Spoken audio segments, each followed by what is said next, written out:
So if you have a team meeting or an offsite, or you can find some time to build this in on a next meeting, you can do it virtually or in person. I'm going to explain how to do it in person, but of course you could do something simple like Google Forms or Microsoft Survey. But really, really basic. You're going to look at every person on your team, get a piece of paper. I usually do it with cardstock because people like to keep this when they're done. But you put everyone's names on top of the piece of paper, and then you basically sit in a circle and you pass your sheet to the right, and you have about a minute to write something nice about the person on that paper. And then you just keep changing it every minute or so until it gets back to the original owner. And I will tell you, there is always resistance from certain team members. It's just going to happen. Some of you may be listening to this and think, I would never do this.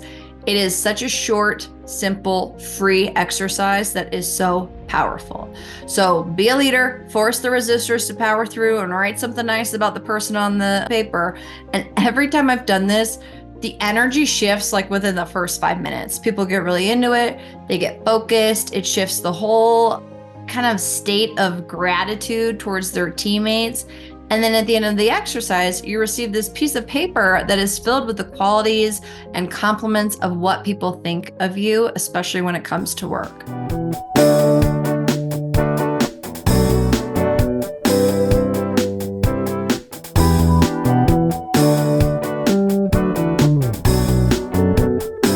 Hello, and welcome back to Prospecting on Purpose. I have had this theme that keeps reappearing in my life lately, and it's all around my adolescence and things that are just jarring memories that I have not thought of in 10, 20, or 30 years. And it has been really fascinating to see the parallels between my interests and passions as a child and how they're showing up in my career, and also looking at the people who influenced me growing up and how those values have translated into the professional that I am today. So for this episode, I'll be sharing just a quick backstory about how this became an episode topic and why. And then we'll cover 3 exercises. 2 are solo that you can do on your own, and we'll end with one of my favorite team exercises. I recently found a card box, and I barely remember doing this, but apparently I saved every card from my first communion, which I think happens around age 7, all the way up to my high school graduation. And I could not believe how organized little Sara was. I had them all sorted by holiday cards or which birthday it was. Ages 10 to 13 were particularly funny. I had multiple scrapbooks that were in this box, and they were hysterical to read through. There were also some teenager journals, and those were very awkward to read through. I had saved letters of recommendation from my high school teachers for scholarship applications for college. I found my high school transcript for all 4 years, and there were a lot of C's and a couple D's that I do not remember in physics and chemistry. So it's probably why I didn't become a scientist. But going through this box of stuff, it took me hours to go through it all, just to read them, to decide which to keep and which to toss. There were some tears from, letters from my grandparents who are no longer with us. But the reason why it was an interesting exercise is it made me understand that some of the things that make up who we are as a person never change. Maybe we get jaded, because adulthood and massive responsibilities and all that, of course, but the main core values and interest and how we show up to others in our lives, that stays with us. And when we get into the workforce, if we can embrace them and harness them and play to our strengths, that's when we start to see alchemy happen and authenticity shine through. So, in case you don't have a card box spanning all of your adolescence, I've put together a couple of exercises for reflection. And then at the end, I'll share my favorite team exercise. I've done it about 4 times throughout my career. It's super powerful. So the first exercise we're going to go through is I'm just going to list about 7 questions, I think, maybe 6 or 7 questions, and you can just listen and think. You can pause this and think longer, or you can journal it out, whatever you want. But just taking the time to start to think about this, because this kept coming up when I was reading through the cards. So the first question, what did you want to be when you grew up? Apparently, I really wanted to be an actress when I was younger, then a writer, then the editor of a magazine, or an interior designer. And all of those things I definitely incorporated into some level of my career and business. So, question one is, what did you want to be when you grew up? And do any of those skills translate into what you're doing now? Second question, who were the main adults in your family who influenced you? What did they do for work? What did you learn from watching them? Third question, who were the main teachers who influenced you? What were the subjects they taught? What was your relationship dynamic with them? Why did you enjoy learning from them? Did you like them because of the subject or the content they were presenting, or because of the person that they were, or because of their teaching style, or because of friends you had in the class? Like, why did you enjoy them? Fourth question, who were your friends growing up? What type of activities did you do? What are some of the fun birthday parties you remember, or plays you put on? Fifth question, as you got older, maybe junior or senior year of high school, what were the elective classes you chose to take? I was always in plays from a young age, and I found in those scrapbooks that I had saved a lot of the different programs from the different plays over the years. And I am proud to say I often had some leading roles, but never singing roles, unfortunately. But now, when I think about having to present a training in front of clients or be on camera to record a podcast interview, those skills and this somewhat performative nature of those activities in work, I can look back and see the plays really helped with that. I was also on the journalism staff. I was the editor-in-chief of the high school yearbook.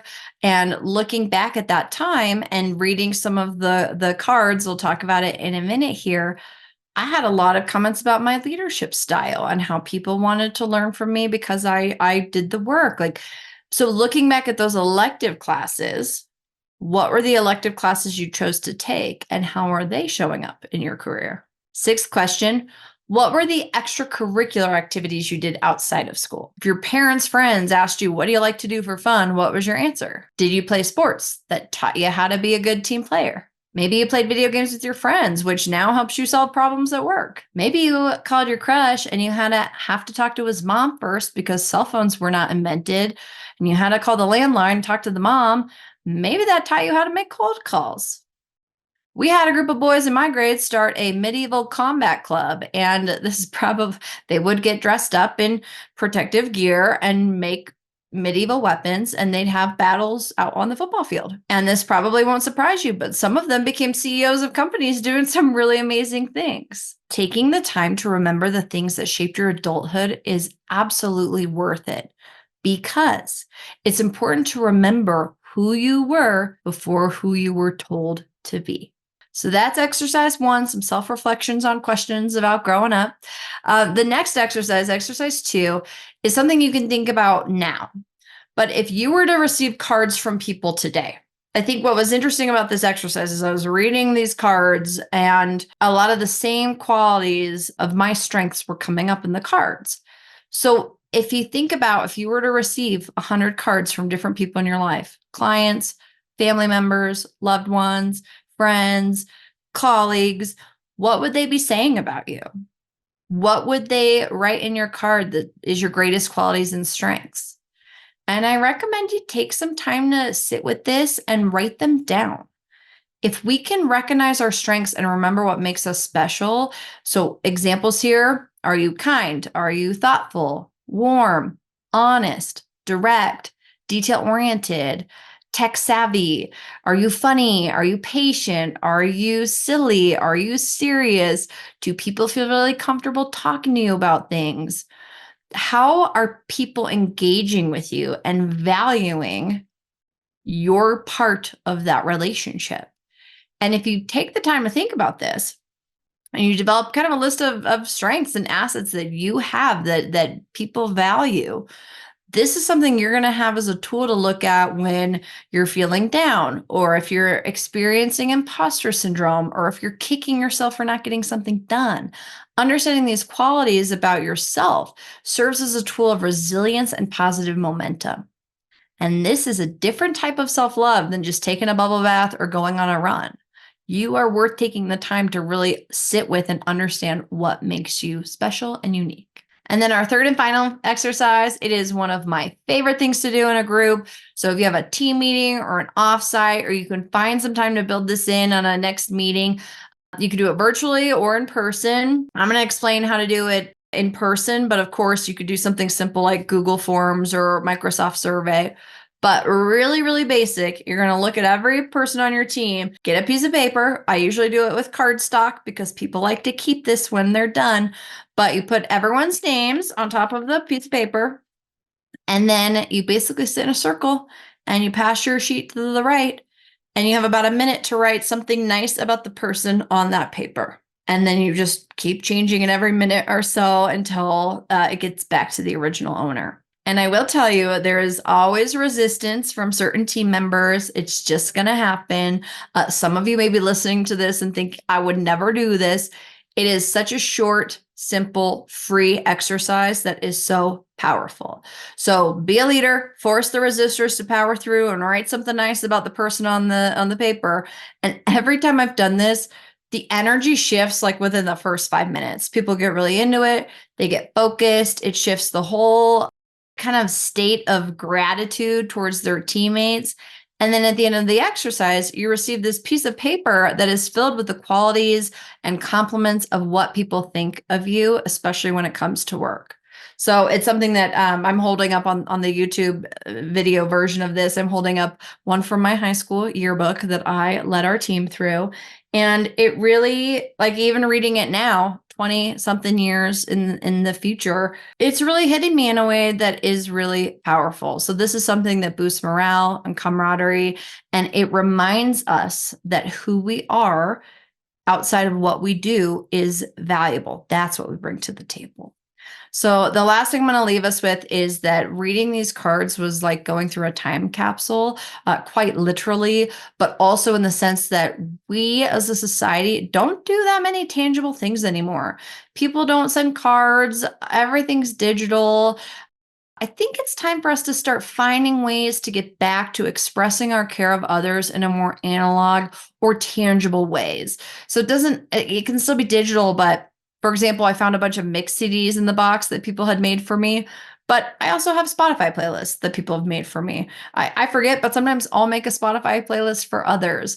Digital isn't bad, but let's find ways to be creative about how we show care for others.